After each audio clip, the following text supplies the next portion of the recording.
যে বছরই ভাবি একটু ভালোভাবে ঘুরবো, ভালোভাবে থাকবো, ভালো মজ মস্তি করবো, সেই বছরই হয় না, প্ল্যান পুরো ভেস্তে যায়। না না, এই বছর তো ভেস্তাইনি। দেখো দেখো। তো কেমন আছো সবাই? আমি তো বিন্দাস আছি। আর সবাই সরস্বতী পুজো কেমন কাটালে অবশ্যই জানাবে, কিন্তু ভুলে যাবে না। আর যাই হোক, আমার ভিডিও অনেক পর পর আসছে, সেটার জন্য আমার ভিউজও কমে গেছে। তো আসবে ভিডিও, কিছু মাইন্ড করো না, তাড়াতাড়ি করেই আসবে। একটু প্রবলেম হচ্ছে। তো এখানে আমরা ফার্স্টেই তো চলে এসেছিলাম হাউজিংয়ে। যারা শিবরামপুর, হাউজিং, বেহালা এইসব সাইডে থাকো তারা হাউজিং চিনবেই। তো হাউজিং তো হচ্ছে একটা বিশাল বড় প্রেমের জায়গা। আর এখানে শোনো একটু। কেন তুই কোথায় যাবি? ফোনটা পড়ে যাবে গুড্ডু। দেখো জিতের বাড়িতে যাবে বলে কান্নাকাটি করছে। দেখতে পেলে জিতের বাড়িতে যাবে বলে কেমন কান্নাকাটি করছে। এদিকে জিত ঘরে নেই, কিন্তু ও যাবে। তো যাই হোক, আমরা ফাইনালি চলে এলাম বাটায়। আর বাটারই প্ল্যান ছিল, ওখানে গেছিলাম তেল ভরতে শকুন্তলায়। তো ফাইনালি বাটায় এসে গেলাম। বাপরে বাপ, বাটাতে কি ভিড়! তো কারা কারা বাটাতে এসছিলে? এত ভিড় দেখতে বা ভিড় করতে, সে যাই হোক কিছু একটা হবে। কারা কারা এসছিলে বলো? আমি তো গেছিলাম ভিড় বাড়াতে, কারণ আমরা ওখানে ঠাকুর ফাকুর দেখেছি, কিন্তু এই টাইমে দেখিনি। এই টাইমে সোজা গেছিলাম বাড়িতে। বাড়ি থেকে বাইক ফাইক রেখে দেন আমরা বেরিয়েছিলাম। তো দেখো এখানে কেমন। আর ওই দেখো দূরে কেমন মা সরস্বতীকে দেখা যাচ্ছে দূর থেকে। ঠিক আছে, এত বড় করেছে যে দূর থেকেই দেখা যাচ্ছে। এবার মুখ তো দেখা যাচ্ছে না, যারা দেখোনি তাদের জন্য তো মুখটা দেখাতে হবে। তো অবশ্যই দেখাবো, চিন্তা করছো কেন? আসছি আসছি, তাড়াতাড়ি আসছি। ওই দেখো মায়ের হাত। চলো তোমাদেরকে ঠাকুরটাও দেখাই।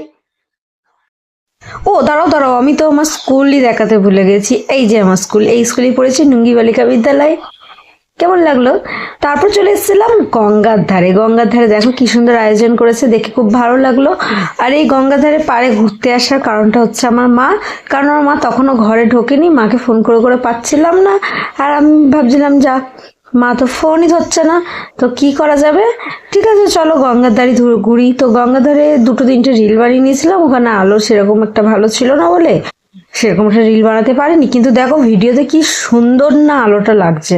আমি বলছি কেন বানালাম না, কিন্তু ওখানে ওরকম ভাবে আলো ছিলই না। আর এখানে এই দৃশ্য দেখতে দেখলাম ওখানে একটা ভাসান হচ্ছে। আচ্ছা কেউ কি বলতে পারবে, কালকে তো সরস্বতী পুজোই ছিল, তাহলে কেন ভাসান হচ্ছে? মানে কালকেই পুজো আর কালকেই ভাসান, ব্যাপারটা আমি ঠিক বুঝতে পারলাম না। যদি কেউ জেনে থাকো অবশ্যই জানাবে আমাকে। তো দেখো এখানে তো মাকে ঘোরানো হচ্ছে। আমি একটুখানি কি চোখ সরিয়েছিলাম, মাকে নিয়ে পাশে চলে গেছে, আমি দেখতেই পাইনি। তারপর আর কি, মায়ের পুরো ভাসানটা তো আমি নিতে পারিনি। তো যতটা নিতে পেরেছি ততটাই তোমাদেরকে দেখাচ্ছি, দেখো।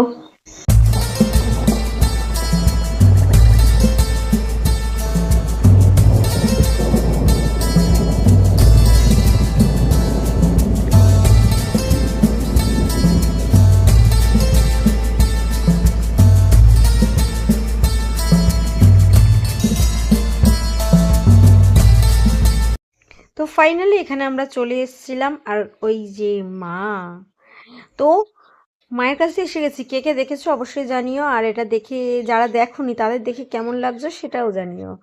তো দাঁড়াও, এখন এখন অনেক ভিড়ের মাঝখানে চেপে আছি। মাকে যে ভালো করে দেখাবো সেটাও হচ্ছে না, কারণ ভিতরেই যাইনি। তো দেখো মানে অর্ধেকটা ভিতরে ঢুকেছি, ওখানটা একটুখানি ক্লিপ নিয়েছিলাম। তো দূর থেকেই দেখানোর চেষ্টা করেছি, বেশি ভিতরে তো ঢুকতে পারিনি, তাই দূর থেকেই নেওয়ার চেষ্টা করেছি। আর তারপর আমরা এই ভিড়ের মাঝখানে ঠেলে ঠেলে চলে এলাম আর একটু এগিয়ে বটতলায়। আর বটতলায় দেখো এখানে কি সুন্দর ওখানে তিনটের মতন প্যান্ডেল বানিয়েছিল, বাট আর দুটোতে ঢোকা হয়নি। এটাতে এসেছিলাম, এটাও খুব ভালো লেগেছে। এখানে দেখো কি সুন্দর স্লেট পেন্সিল, তারপর ক খ অ আ এসব আছে। আর এখানে মাটাও খুব সুন্দর হয়েছে, দেখো।